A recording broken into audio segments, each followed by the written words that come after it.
1914. Desapareció el teniente Alejandro Bello, cuyos restos nunca fueron encontrados. 1998. Augusto Pinochet deja la jefatura del ejército para ocupar un escaño vitalicio en el Senado. 1814. Se decreta el servicio militar obligatorio para todos los habitantes de Santiago de 14 a 50 años. 1946. Se celebra por primera vez en Chile el Día Internacional de la Mujer. 2004. 10 artefactos estallan en 4 trenes de cercanías en Madrid y causan 191 muertos y más de 1.800 heridos.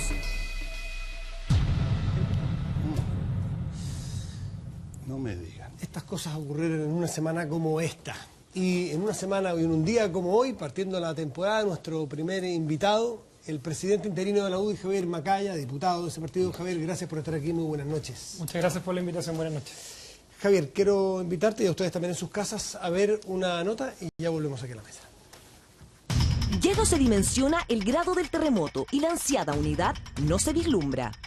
Presento en este acto mi renuncia a la presidencia de la UDI.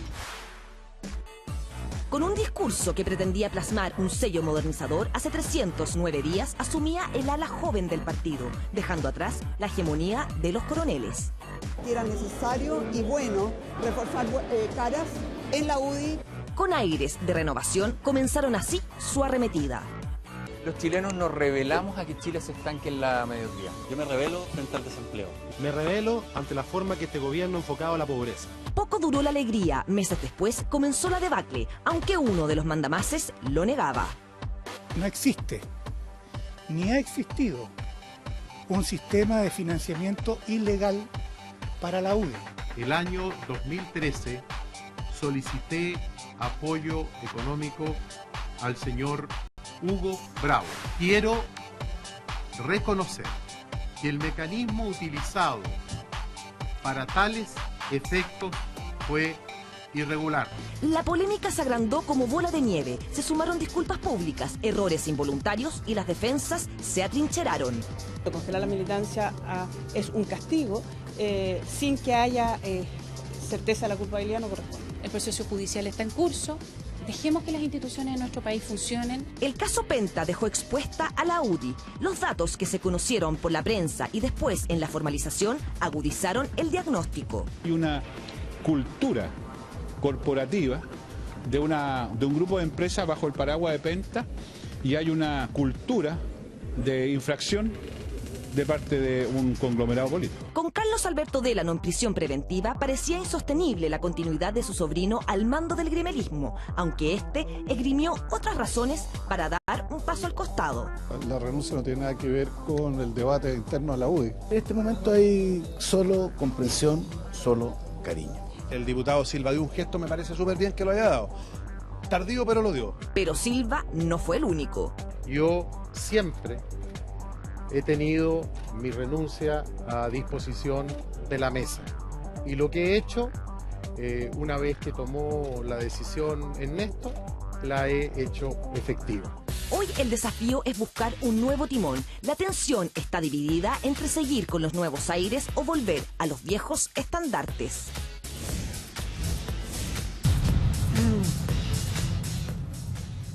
Javier Macaya, presidente de la UDI, que nos acompaña esta noche. Hoy en una de las entrevistas en algún diario que leí, decía una frase que me quedó dando vuelta, es decir, que el tiempo les ha dado la razón en que estas irregularidades o estos problemas que hoy los aquejan a ustedes son transversales. Y entonces uno podría preguntarse, a daños transversales o a irregularidades transversales, ¿por qué la UDI está en la UTI y el resto de los partidos no está en la UTI? ¿Por qué la UDI está con presidente interino y el resto de los partidos, no te digo que gozan de plena salud, pero claramente, si ponemos las cartas sobre la mesa, la UDI está en problemas muy severos, muy serios? ¿Qué quiere decir esto entonces? ¿Que ustedes dentro de esa transversalidad tenían más basura debajo de la alfombra? ¿O que los pilló con pilares menos sólidos que el resto de los partidos políticos? ¿O que la UDI está tambaleando más que los otros? ¿Por qué? Si es transversal el problema. ¿Por qué están más mal ustedes? Bueno, Matías, el solo hecho de que hoy día tengamos una comisión que se formó y de hecho ustedes tienen de invitado en el siguiente bloque al presidente de esta comisión, y hoy día en la revisión de prensa de la gente del gobierno, tú revisas las declaraciones del subsecretario del Interior hoy día, y te das cuenta que efectivamente se hace un reconocimiento de que acá estamos en presencia de un tema transversal. O sea, a la UDI evidentemente le golpeó distinto. Nosotros empezamos desde el día 1. Tú te diste cuenta que este discurso cargado de odiosidad que nos tiene acostumbrado el presidente del Partido Socialista, en el fondo apuntando solamente contra la UDI durante varios meses, yo creo que cumplió su objetivo, y al final del día, claro, uno tiene que asumir de que en este tiempo, y probablemente nosotros... Pero un poco autocrítica, porque Andrade es odioso, lo conocemos, no, si sus no, declaraciones, pero desde el punto de vista autocrítica, yo creo que ¿por uno qué tiene les pegó más fuerte a ustedes? No, yo creo que, a ver, se dieron una serie de circunstancias que a lo largo del proceso, desde la perspectiva primero, nos enfrentamos a un proceso que no tuvimos a cabalidad de conocimiento, porque al principio, y era verdad, o sea, no había una cuestión de acá de defenderse en la lógica de las filtraciones del Ministerio Público. O sea, de hecho, nosotros presentamos una denuncia, que se inició una investigación por parte del Ministerio Público. Eso ocurrió, partieron filtraciones, después en la lógica fuimos conociendo más antecedentes, y en la última semana, y coincidentemente además con lo que fue el caso Cabal, nos encontramos con otras campañas y con situaciones que son de público conocimiento, Matías. Y desde la perspectiva, todo el mundo sabe, o cualquiera de ustedes cuando van por la calle manejando en el mes de enero del 2013 saben que un letrero que está puesto en tiempos de no campaña, probablemente ese letrero se financió de alguna manera que no está establecida en la legalidad vigente. Han aparecido, o sea, el caso del yate puede parecer burdo, pero al final del día todo el mundo sabe que en ciertos momentos colonias de chilenos en el extranjero hacen su vaquita, uno en un yate, otro en una peña en París, no sé, para mandar a sus candidatos, y eso está fuera de la legalidad vigente. Y desde la perspectiva... Lo que estás diciendo hace más sentido a la pasa, pregunta. Lo que pasa, Matías, si es que lo del yate, vamos a suponer que es tal cual tú lo dices y efectivamente se comprueba, el gobierno dice que no, pero pongamos que es como tú dices, el gobierno estaría en los mismos problemas que la UDI. Mi pregunta es ¿por qué a igualdad de golpe ustedes están más noqueados? Yo no tengo ninguna duda, y es cosa de que tú revises cualquier encuesta de opinión, la que estaba mostrando hoy día, no sé si fue en el programa o en el noticiario, lo que significó y el impacto que significó el caso Cabal para el gobierno desde la perspectiva de credibilidad de la Presidenta de la República. Nosotros asumimos el golpe. Yo creo que al final del día no es normal que una persona como el presidente de un partido, yo en la historia de los últimos años desde el retorno a la democracia, no recuerdo casos de presidentes tomando una definición anteponiendo el proyecto colectivo por sobre un costo político grande. O sea, él lo ha dicho acá y nadie cualquiera de ustedes hacen ese análisis. Ernesto Silva sí está pagando un costo político importante, y lo hace en un momento en que se considera importante, en un momento donde... por varias razones. O sea, él entrega un argumento que es absolutamente real, que se hizo el día siguiente de la entrada en vigencia de una comisión, que marca una nueva etapa, un nuevo trato, una nueva forma, en que los políticos se hacen cargo de los problemas de los políticos, los tribunales de justicia se hacen cargo de lo que le corresponde a los tribunales de justicia. Hay otras situaciones que dicen relación fundamentalmente con la necesidad de generar energía distinta, un momento distinto. O sea, Ernesto, yo te lo digo, yo solamente te lo transmito, o sea, Ernesto probablemente en las últimas entrevistas que él dio los últimos 5 meses, todas sus preguntas, le preguntaban caso Penta y qué pasa con su relación de parentesco. O sea, era evidente que era importante generar una energía distinta, y él asumió este costo personal, que yo de verdad, como amigo te lo digo, no solamente como dirigente político, creo que lo enaltece mucho y es importante destacarlo. Soy Villegas. ¿Cómo estás? Buenas noches. Muy buenas noches. Yo quería preguntar si usted venía como presidente interino o como médico internista, digamos. Absolutamente como presidente interino. No, yo quisiera de alguna manera contestar la pregunta, lo que planteó Matías y que tú también intervengas. Él decía, ¿por qué ustedes y los otros no?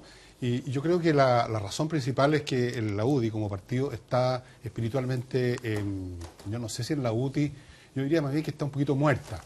Y cuando una organización que tiene como razón de ser una doctrina, una idea buena o mala, pero una postura frente al mundo, esa postura deja de ser creída, se desmorona, ese partido sigue funcionando con el timbre, con la caparazón, pero está como esos caracoles que uno recoge y está la pura conchita, no hay nada vivo adentro, y por lo tanto el primer golpe fuerte que viene los destruye. En cambio, incluso suponiendo que salieran golpes terribles del caso Soquimich, que se sigue investigando, los partidos que puedan estar involucrados, los demás partidos tienen ciertos anclajes que les dan resistencia aunque el mundo se venga abajo. El Partido Comunista tiene una doctrina, un pensamiento, muy antiguo ya y muy sólido, puede que sea obsoleto, pero ellos creen en él y eso les va a dar siempre mucha consistencia. Los socialistas también tienen una larga historia, están muy asociados a lo que podríamos llamar la cultura popular, tienen una tradición, no sé si son tan marxistas, pero tienen anclajes potentes. La democracia cristiana como mínimo tiene el anclaje que están con las boquitas pegadas al pituto del poder, que no deja de ser siempre un elemento coagulante, ¿no? Y claro, y así sucesivamente, pero ustedes nada. Ustedes nacieron como el ala política del pinochetismo y como expresión de una cultura de clase también, religiosa, un montón de cosas, una constelación de factores más o menos articulados, y es todo eso lo que se ha deteriorado profundamente. El pinochetismo pasó se fue a la tumba con Pinochet. La iglesia misma, una de las instituciones más sólidas, ¿no es cierto, Matías?, de este país, se deterioró profundamente. Los valores de la derecha clásica, de las clases altas en este país, están puestos entre paréntesis incluso por hijos de esa clase alta, por muchos de ellos. Entonces, yo creo que la UDI se convirtió, Javier, en un cascarón vacío, que no tiene razón de ser, no tiene verdadera razón de ser interna. Existe como existen muchas cosas que ya están vitalmente muertas, esa es la verdad, y eso no se repara diciendo levántate, Lázaro, porque no va a haber ese milagro. Los muertos en general, salvo que venga nuestro Señor Jesucristo, no se levantan, siguen ahí donde cayeron, y yo me imagino que para ti estar en esta posición de más que de llamar a la unidad, sino que velar un cuerpo, debe ser muy complicado. Javier. Muy jodido tu diagnóstico, porque además no lo comparto, Fernando. Bueno, es obvio que no lo comparto para nada, porque además, a ver, a mí me tocó entrar a la UDI esto va a sorprenderlo, hace 5 años, en la elección parlamentaria del 2009. En un momento donde, además, de la mano de la campaña presidencial, de un gobierno que tuvo la posibilidad de centro derecha después de mucho tiempo de ser gobierno, como fue el gobierno del presidente Piñera. Y si tu diagnóstico fuera correcto, de partida hoy día no seríamos el partido, no es correcto, si tu diagnóstico fuera correcto, hoy día no seríamos el partido más grande de Chile desde la perspectiva de diputados, senadores, alcaldes, concejales. Como te dije, Javier, hay una inercia evidentemente que lo que eligieron hace unos años, o los que están incumbentes, Fernando, siguen ahí. solamente si la lógica del pinochetismo que tú me señalas fuera correcta, probablemente la elección justamente del retorno de la democracia del año 90 debería haber sido la elección más exitosa para la UDI, y eso no fue así.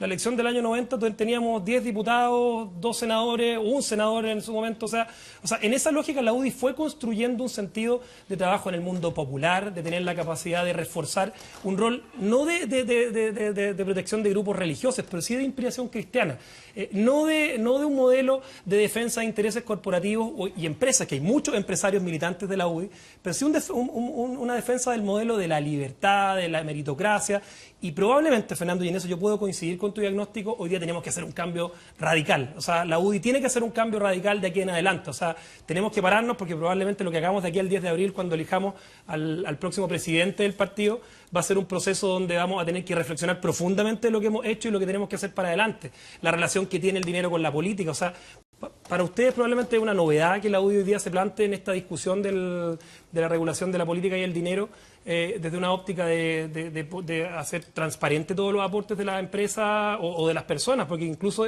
con la convicción, y yo lo estoy implementando además hoy día en la UDI, de que hay que eliminar los aportes de las empresas y hay que avanzar a sistemas de financiamiento de personas naturales.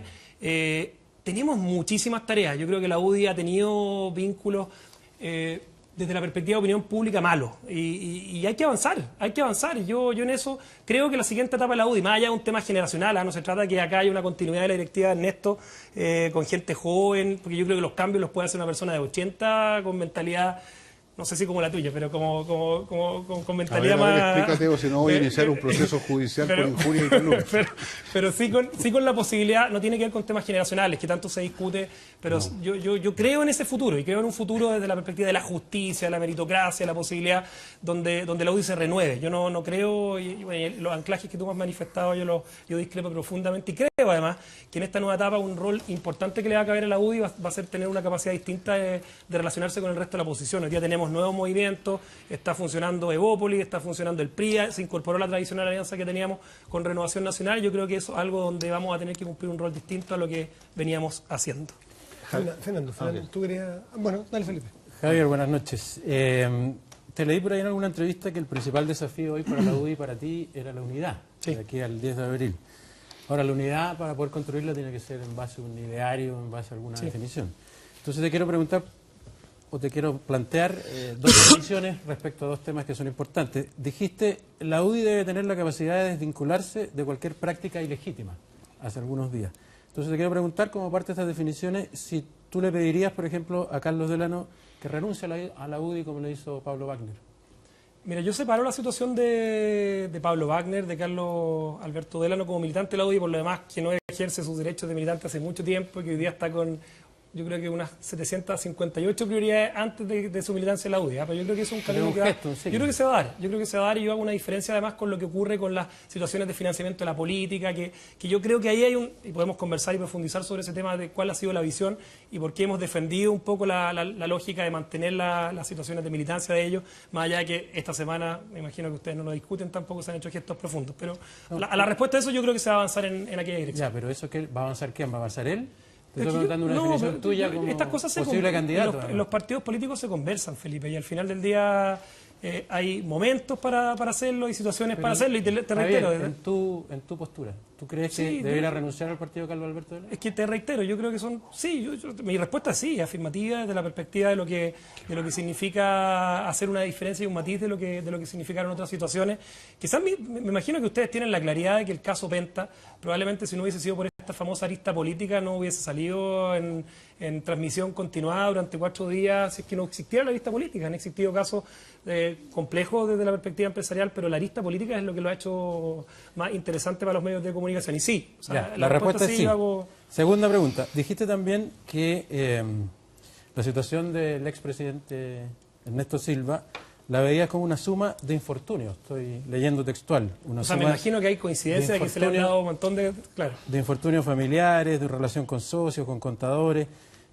Primero se habló de errores, ahora tú hablas de infortunios. ¿Esa es la definición que le das tú realmente al rol de Ernesto Silva o lo que ha pasado? O sea, el rol, yo creo que Ernesto Silva, en este caso, yo creo que Ernesto Silva ha tenido una resistencia de verdad bien, o sea, a mí me ha tocado verla como testigo porque he sido partner de él en todo este proceso. Una resistencia de verdad, yo no sé cuántas personas podrían haber estado en su rol con todas las circunstancias que le pasaron, que de verdad no son elegidas. O sea, tú no eliges tus relaciones familiares antes de o en el momento y no tienes claridad de las situaciones que van a ocurrir cuando estalla un caso como este. Y yo sí creo que él ha tenido la capacidad y la valentía para ponerse al frente de una situación muy compleja y manejarla. No estoy preguntando eso, estoy preguntando si crees que el involucramiento de Silva en el caso es mero infortunio. Así lo define. O sea, yo no creo que sea elegido el involucramiento en el caso. Que no entiendo la pregunta en la lógica. Si tiene alguna relación en tanto sus conexiones familiares, empresariales, pero no elegidas por de Felipe, partido, pero está bien. De recibir plata, de cumplir un rol respecto, por ejemplo, al rol de Carlos Alberto Delano en Banmédica. ¿Solo es infortunio? O sea, desde tu perspectiva. Es que no entiendo la lógica. O sea, él asumió de presidente de la UDI hace 9 meses atrás. Y probablemente el caso judicial, los hechos que se están conociendo, los hechos que se están hoy día dando en un expediente judicial, se tenían conocimiento o se estuvieron investigando, y son hechos que se produjeron antes de la entrada de Ernesto a la presidencia. O sea, desde esa perspectiva te reitero. Me interesa que haga la definición porque las cosas quedan grabadas, como hemos escuchado recién, por ejemplo, a Jovino Novoa. Pero ¿cuál sería la otra posibilidad? ¿Infortunio o elección o...? Que tiene la misma condición de involucrado en el caso. No, eso lo descarto absolutamente. Javier, voy a hacer un acápite histórico nada más porque tú planteaste, yo no recuerdo de algún presidente de partido que haya... Si hay uno, yo sé a cuál caso vayáis, pero está bien. No, yo lo voy a mencionar porque yo reporté sobre eso en su momento y me pareció anecdótico, pero cuando... Cuando Joaquín Lavín le pidió a los presidentes... No, estoy hablando de cuando la democracia cristiana inscribió mal a sus candidatos a diputados en la época de Frei, el presidente de ese partido era Ricardo Ormazábal. Y Ricardo Ormazábal, cuando se dio cuenta del condoro que habían cometido y cómo se reparó finalmente en un acuerdo con Pablo Longueira de la UDI, él dijo, yo soy el presidente del partido, se acaba de cometer un gran condoro, renuncio, y es bastante menor a una cosa que tiene que ver con platas en la política, pero solamente para decirte de qué hay. O sea, pero no son comunes los gestos de no, no son comunes, pero por lo mismo... Yo no me acordaba de Ricardo Ormazábal. Por lo mismo no quiero... El 94 tenía... pocos años. Déjame hacerte una pregunta. La caricatura, llamémoslo así, lo voy a plantear abiertamente así. La caricatura de la UDI para sus más acérrimos opositores siempre fue de que nació este partido sobre la base de un acuerdo de diseño de partido en la dictadura. Entonces ellos dicen, mira, hay gente que se fue desde la parte técnica, económica, ministros, etcétera, Vigi, en fin, otros, y que terminaron en la parte técnica apoyando a la UDI. Otras personas que se dedicaron a un poco como lo planteó Fernando Villegas en la primera intervención, que fueron entregadas las empresas a ellos como interventores y terminaron siendo dueños de empresas. Y ahí hay otro grupo grande que también habrá financiamiento y todo lo demás. Y hay un tercer grupo, que es el grupo que partió a la política electoral, con un sistema binominal que le garantizaba, en caso de que tuvieran votación suficiente, 34% de la lista, ser elegido. En fin. Y esa era la caricatura históricamente. Esta es una cosa diseñada para una máquina donde tienes el financiamiento por el lado de los empresarios que tienen las empresas ex del Estado, tienes a la parte técnica que está en las opiniones editoriales de los medios de comunicación diciendo ideológicamente cómo son las cosas, y tienes a su base política que está en el Congreso aprobando las leyes que les gustan y resistiendo las leyes que no les gustan. A la luz, Javier, de lo que tú has visto del caso Penta, con esta mezcla que hay entre técnicos, entre políticos, entre empresarios, con los emails que se han mandado y que se han conocido respecto de determinadas posiciones que toman algunos incluso hasta casi con instrucciones o por lo menos con recomendaciones para los parlamentarios a la hora de votar, ¿no te parece a ti que la caricatura está bastante cercana de lo que ha pasado a ser en realidad la UDI?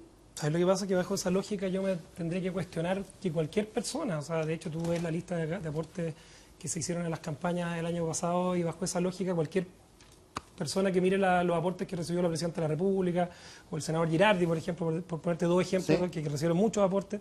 O sea, yo no creo en el vínculo, o sea, creo que hay que transparentar mucho más el vínculo que existe hoy día y poner una barrera gigantesca entre la política y el dinero, desde esa visión.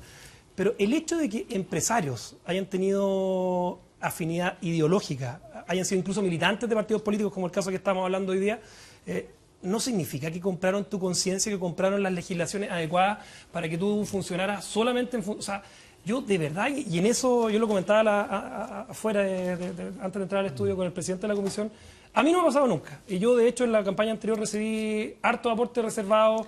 Fuiste el quinto diputado que recibió más aportes reservados, 144. No, porcentualmente. En 2013, 144 no, pero hay millones otros de que pesos. recibieron más. No, pero el quinto. Ah, ya, pero no el que más. No, el quinto. Sí, el quinto. Sí, por eso te digo.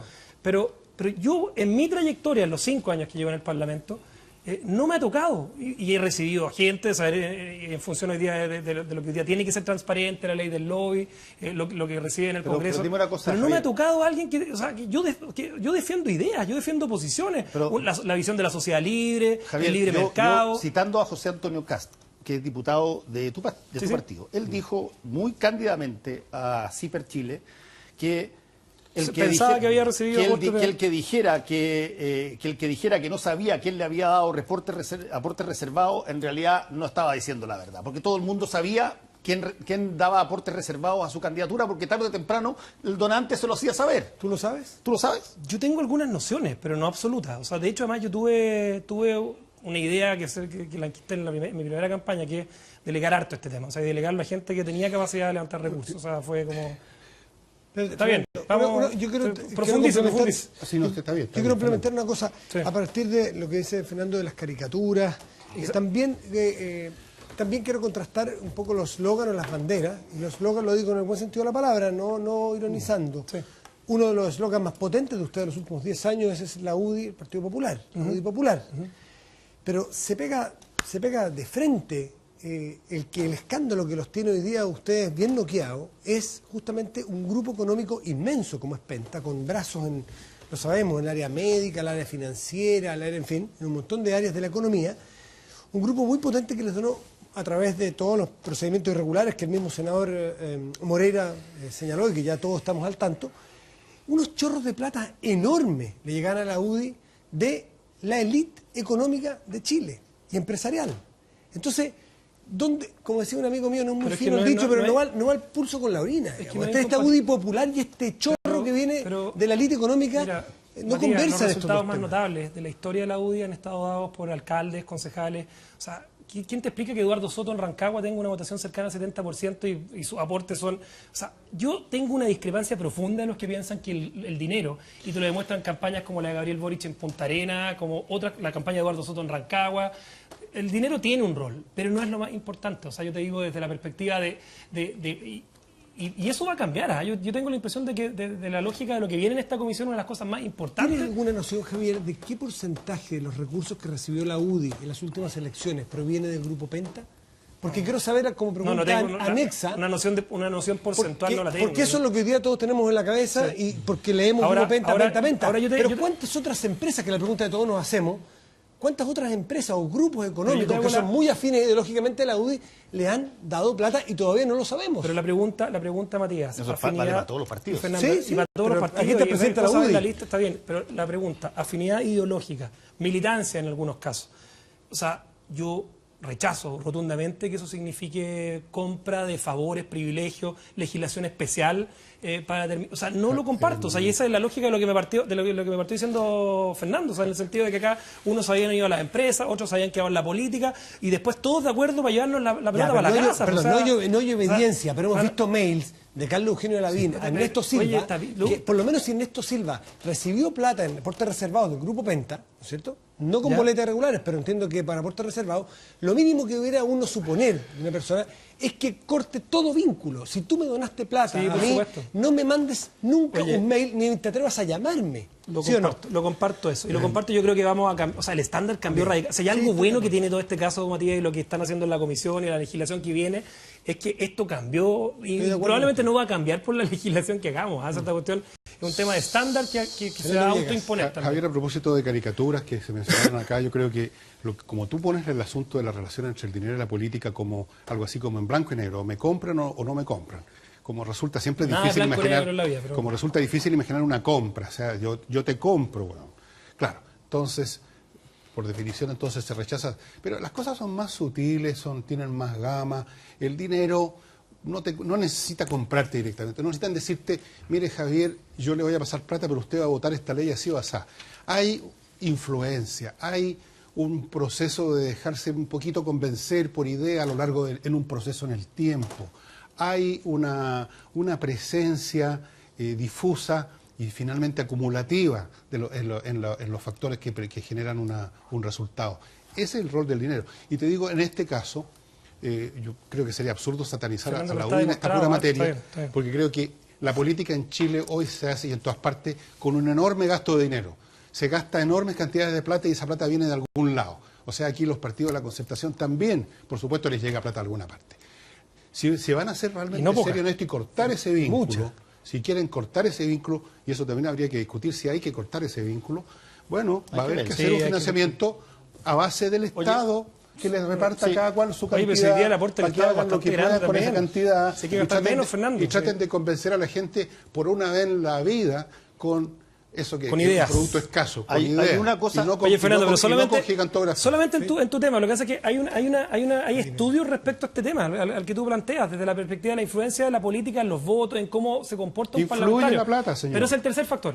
O sea, se lo puedes preguntar al siguiente invitado. El primer factor fundamentalmente tiene que ver cuando tú sientes que puedes perder un voto de una persona y te mueves en función de los votos, porque eso tiene que ver con tu escaño. Y el segundo son las ideas, claramente. O sea, yo no voto igual que un comunista por mucho que me pongan un camión de plata afuera. No, por eso digo que la influencia es más sutil, no es en blanco y negro. Yo no voy a comprar un comunista para que vote como derechista. Y no lo va a hacer nunca. Pero es un factor. Y si uno quiere eliminar ese factor, tienes que ir a la raíz y cortar la cosa de un viaje. ¿O no? Señor Bianchi. Probablemente. Javier, déjame seguir con lo de las la lista. Con las definiciones, porque básicamente estuvo hace un año acá Ernesto Silva cuando era candidato a la presidencia de la UDI y hizo una serie de definiciones que me parece que si uno no acepta la tesis de Fernando Villegas y que la UDI tiene algún futuro, son fundamentales, sobre todo ahora que se acerca una nueva... No voy a decir votación, porque no se vota en la UDI, pero sí una renovación. No, pero nosotros queremos que se vote, así que estamos una de las cosas que... a eso voy justamente. Es que se abre una a eso voy justamente porque ustedes para llegar al poder, a la presidencia que tú, Ernesto Silva, o en tu caso como secretario y ahora como presidente subrogante, hablaron de renovación, de más participación, de un militante, un voto. Nada de eso va a pasar el 10 de abril, porque el 10 de abril están todos apostando al consenso, a los acuerdos, incluso han surgido los nombres de Larraín, de Coloma, de Chadwick. Que sería evidentemente un retroceso en ese discurso y en esa lógica. Incluso me acuerdo, como si fuera hoy, los cambios los puede hacer cualquier que Ernesto Silva dijo, vamos a revisar la declaración de principios del partido. Es tanto lo que queremos avanzar que la vamos a revisar. Pasó un año y no revisaron nada. Entonces, te quiero preguntar, a esa gente joven a la que supongo que tú apuntas de la UDI, si es que existe. No, si existe. Bueno, a esa gente joven, ¿cómo la va a convencer de que ahora sí? Porque ahora parece que va a ser peor que hace un año, va a haber un retroceso. No comparto, Felipe. Y además, o sea, tú y yo tenemos claro, y todos tenemos claro de lo que nos pasó en los últimos 9 meses. Pues más allá de las buenas ganas e ideas, yo como secretario general nunca había tenido tantos micrófonos del frente a propósito del caso Penta. O sea, a ver, pasó en enero, pasaron 2 reformas que las estuvimos peleando y que teníamos contraposiciones muy contrarias con el gobierno, como la reforma educacional y lo que nos pasó con la reforma del sistema binominal también. Y pasaron colapos y estábamos hablando de Penta en vez de hacer política, en vez de hacer oposición, en vez de estar generando debate en el Parlamento en la cuestión que nos corresponde a los políticos. Estábamos hablando de un caso judicial. Y yo creo que se abre una nueva etapa ahora. Y esa es la gracia de lo que se hizo esta semana. Y no es el momento por lo mismo de diferenciarse sí, de Novoa, diferenciarse pero mira, de diferenciarse de Coloma. Este partido a mí me da mucha risa porque se escriben muchas crónicas políticas. Yo no tengo tanta historia, pero se escribe mucha crónica de que estos son los jovinistas, de que estos por acá. O sea, hay mucho de política ficción en eso, o sea, efectivamente, y ellos cumplen un rol, estar en la comisión política, pero las definiciones en el día a día, y yo te lo digo porque me tocó vivirlo, y me tocó duramente vivirlo, las toma el presidente, el secretario general y su directiva. O sea, ahora, retroceso no, yo le voy a pedir colaboración y consejo a muchas personas siempre, y eso no quita que yo siga ejerciendo mi rol si sigo siendo secretario general o en el lugar de militante disciplinado que me toque. O sea, yo no veo retroceso, y además no sé si es que eso es lo que va a pasar. O sea, hoy día, estamos en un proceso un periodo de reflexión que se tiene que dar, obviamente, qué es lo que es mejor de aquí al 10 de abril. Ahora, Javier, hay una sola cosa que quiero decir, que no va a ser pregunta, sino que va a ir más bien una intervención que me parece tremendamente injusto en el caso de lo que está pasando. Lo que me parece tremendamente injusto, porque hay oportunistas en todos lados y siempre hay gente que trata de sacar ventaja de determinadas situaciones. Lo que me parece tremendamente injusto es que se diga que esta es una falla de la renovación del liderazgo de Ernesto Silva y la mesa que acaba de terminar con su renuncia en la UDI. Me parece injusto porque, como tú lo dijiste, esta era parte de un modus operandi que funcionaba en la UDI desde hacía muchísimo tiempo. No te estoy diciendo de que es injusto porque hay una razón. Lo que me parece que haya personas, como yo he escuchado, que haya personas que digan de que a raíz de esto se comprueba que no debió haberse apostado tanto, exactamente, no apostaba, haberse apostado a una generación nueva de liderazgo, me parece tremendamente injusto. Lo que estamos viendo, más aún, me parece casi una cosa heredada de vínculo que proviene más bien de las viejas generaciones de dirigentes que de las nuevas generaciones de dirigentes, arriesgándome que no sea cierto o que me lo comprueben en contrario, pero creo que desde ese punto de vista no debiera pagarse un costo por el hecho de que ustedes son más jóvenes dirigentes de lo que eventualmente exactamente igual hubiese pasado si el caso Penta se presenta y hubiesen estado dirigiendo los programas. Yo creo que nadie nos va a poner en la guillotina ni en la plaza pública. Vamos a ver cómo somos capaces de salir de este momento adelante con todo, en unidad, y creo que eso vamos a lograr. Javier Macaya, ¿vas a ser presidente de la UDI después del interinato? Va a depender de muchos factores. Yo creo que todos los militantes de la UDI tienen que estar disponibles a un desafío como ese. O sea, se tienen que dar muchos factores de unidad y cohesión que hay que ver de aquí al 10 de abril. Javier Macaya, presidente interino de la UDI, en este temporal, ahí bien atrincherado, soportando. Muchísimas gracias por estar esta noche abriendo la temporada de Tolerancia Cero. Muchas gracias. Vamos a hacer una pausa. A la vuelta estará con nosotros Eduardo Engel, quien es el presidente de esta comisión presidencial en contra del tráfico de influencia, la corrupción. Pausa y volvemos.